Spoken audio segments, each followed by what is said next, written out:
What is good, everyone, and welcome back to a brand new video. Today we'll be talking about the top 5 Call of Duty teams of all time. But before we get into that, I gotta tell you about the best product on the market right now. And Manscaped launched the new Lawnmower 4.0. This thing is amazing. I'm gonna tell you why I use it and why you absolutely need to add this to your arsenal. And right here, we got the Lawnmower 4.0 ready to go. The advanced ceramic blades make it so you don't have to worry about cuts and nicks. It's safe, no bleeding, no cuts, no nothing. You're good to go. Watch, peep.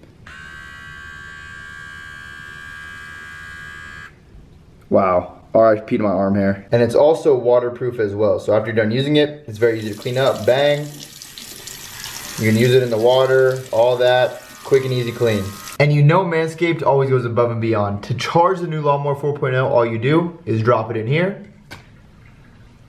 The wireless charging system is incredible. And one of the coolest features is for sure the travel lock feature. All you have to do to lock it is hit this button 3 times rapidly. 1, 2, 3. You see that? That means it's locked.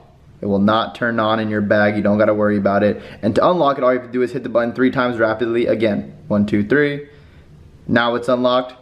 It's ready to go. And it even allows you to customize the hair length with 4 trimmer guard options. So all you do, slide it in right here. Bang, it's ready to go. And there's all the reasons you guys need the new Lawnmower 4.0. You can get 20% off and free international shipping when you use promo code ATTACH at manscaped.com.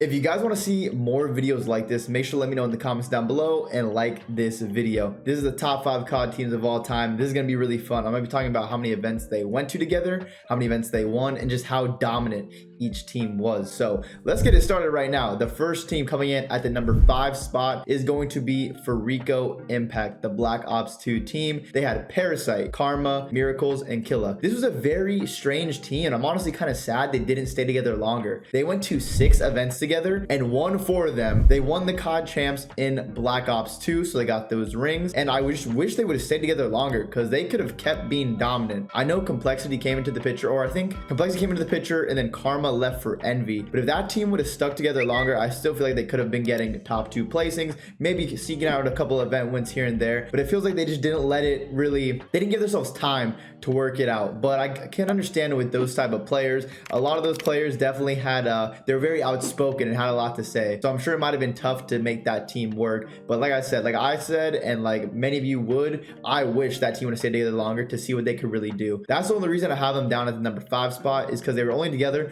for such a short period of time, but they were extremely dominant for that short period. And coming in at number 4, a team of very familiar faces, FaZe Clan in Advanced Warfare. The roster was Enable, Clayster, Zuma, and myself. We teamed for 23 events. We played Advanced Warfare together, Black Ops 3, and most of Infinite Warfare until our roster changed at the very end of the season. But we had a pretty good run. In Advanced Warfare, we won, I believe, 4 events. Did we win 4 events? No, we won 3 events as a team. We won 3 events as a team in Advanced Warfare. We were really the only team that could beat Optic Gaming that year. If we didn't form and beat them, Optic would have legit won, I think, like 13 or 14 of the 15 events that happened. That just goes to show how dominant that Optic Gaming team was in AW. So we were the only team that could compete with them in that game. In Black Ops 3, we kind of fell off a little bit. We were not getting to finals. I think we only got 4th a couple times, and Black Ops 3 was just not our game. But then Infinite Warfare came out, and we were actually playing really well. We got a couple 2nd places,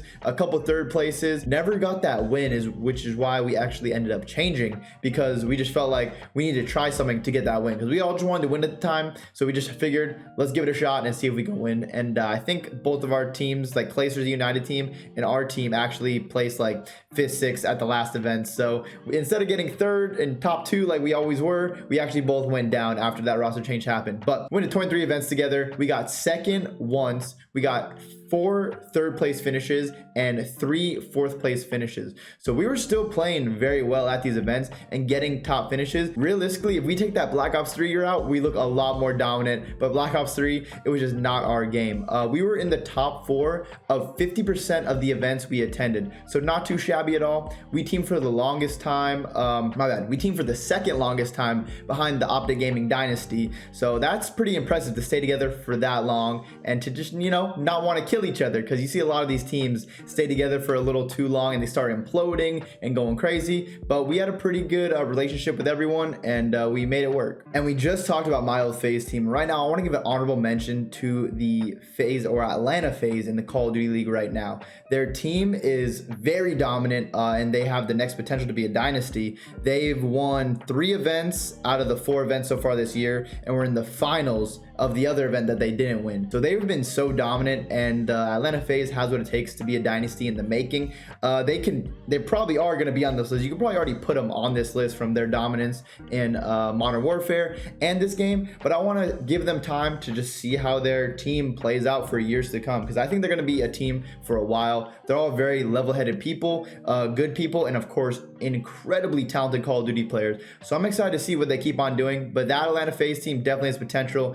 to be one of the, if not the greatest team of all time if they keep it up. And coming in at number 3 is going to be Envy from Black Ops 3 and Infinite Warfare. The roster was Slasher, JCap, John, and Apathy. This team was extremely good when they had their run together. They went to 14 events. They won 2 of those events, which was actually a Black Ops 3 champs and another Black Ops 3 events. So they already got that ring, they secured it, and then they went to Infinite Warfare champs after a pretty bad year of Infinite Warfare. Like the first half, they just weren't playing up to their expectations. I think they got like 24th at the Anaheim event. Then they went to playoffs and got second. Then champs right after that, and they went to champs and also got second. So an incredible bounce back and some resilience from them, which is just very, very impressive after a really slow start to the year. But they had potential to win Infinite Warfare champs because they were in the grand finals. They already beat Optic in the winners finals to get there, but then Optic came out hot in the grand finals, ended up taking them out. But this roster was very good. They have 3 second place finishes and 1 third place finish. So 14 events, a lot of top placings. That's not too bad at all. This one is very, very tough. Coming in at the number 2 spot is going to be Complexity from Black Ops 2 and Ghost. Their roster was Aches, Prim, Clay, and TP. But then after the first event in Call of Duty Ghost, they added Karma to the roster in place of Clayster. And the craziest thing is, they won the first event of Call of Duty Ghost, and they still made a roster change. You would think that your team is dominant for so long that like you're not really gonna make a change, but they still made a change anyway and continued their dominance after that, which was so impressive. I'm gonna go out on a limb and say this was the most dominant Call of Duty team of all time. They went to 16 events. They had 1 3-peat. They had an 8-peat, which is just insane. 8 event wins in a row and a 3-peat in a row. So they were just dominating. They won 75% of the events that they went to, and also won a ring in Call of Duty Ghost. So this roster was just so dominant. Like they were pretty much guaranteed to almost win every single event, or at worst case scenario get third. That was like their worst case scenario, getting third. And they were just so good. Definitely one of my favorite teams back in the day growing up, watching them go to Black Ops 2 events. They would talk trash before and during, but back it up and win the event. So like there wasn't really much you could say about or to them. So it was just awesome to see their run. But I got them at the number 2 spot. And coming in at the number 1 spot, the best Call of Duty team of all time, Optic Gaming. The Green Wall supporters are gonna love me. This is gonna be the most liked video on my channel because I put them there, but they deserve it. They were dominant for so long. Even when the competition got stronger, they kept on dominating. In Advanced Warfare, they dominated. In Black Ops 3, they dominated. In IW, dominated. World War II, they weren't getting the wins they wanted, but they were still placing well. A couple seconds, a couple third place finishes. Let me read off some stats to you. So they went to 32 events together. They won 13 of those events. So that's a 28% win rate at the event they were playing at. They got a COD champs win in Infinite Warfare, which pretty much like cemented them as the best Call of Duty team of all time, because they went to Black Ops 3 champs together and had a disappointing finish to C9. Everyone like expected them to be top 2 or win that event because they won the previous one before that, but they ended up not winning it. So they were just still looking for that ring, and they got it in Infinite Warfare. They had 6 second place finishes, 2 third place finishes. So just dominating for years and years and years, and new games. It's not easy to dominate on one game in Call of Duty, let alone dominating on 3. It's just insane to look at, and that's why I'm at the number 1 spot, because more players came into the scene, more dominant teams were getting formed, and really good teams were getting formed, but they were still able to just stay ahead of everyone and keep getting those wins consistently. So you have to give them their flowers. They deserve it for sure. And they were the longest they stayed together, or they went to the most events together, the longest Call of Duty team to stick together of all time with those 32 events. I think my FaZe team was actually second, right behind them. But if you just when you went to tournaments and watched tournaments, you knew this team was going to be at minimum top 3 and pretty much guaranteed to be in the finals of every event they played at. So you knew you had a war coming when you were going up against these squads.